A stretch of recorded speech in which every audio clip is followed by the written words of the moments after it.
সাইডে।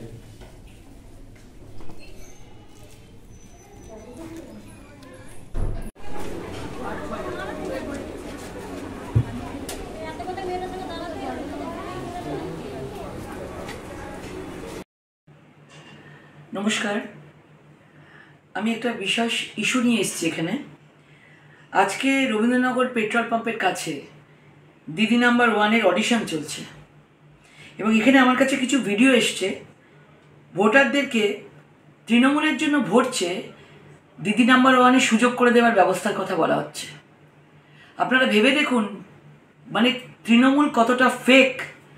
দিদি নাম্বার 1-এর সাথে একটা একটা প্রোডাকশন হাউস, আজকে সেই ক্ষেত্রে চ্যানেল, সেই প্রোডাকশন হাউস আজকে টাই আপ করে ভোটের স্বার্থে দিদি নাম্বার 1-এর মহিলাদের কাছ থেকে অডিশন নিচ্ছে যে তাকে ভোট দেওয়া হবে এবং তাকে অডিশনে ডাকা হবে।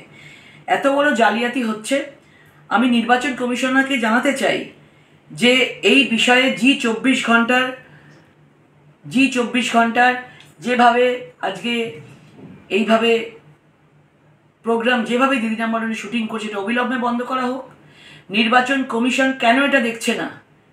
এইভাবে মানুষকে শুটিং দেখিয়ে, শুটিংয়ের লোভ দেখিয়ে মানুষের কাছ থেকে ভোট চাওয়া হচ্ছে, অথচ মানুষকে পাকা বাড়ি দেওয়া হচ্ছে না, শৌচাগার দেওয়া হচ্ছে না, রেশন আজকে পোকা চাল দেওয়া হচ্ছে।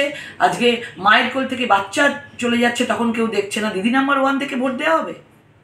আমি অবিলম্বে সবাইকে বলবো, সবাই সরব হন এবং আপনারা মিডিয়াতে এটা দেখান।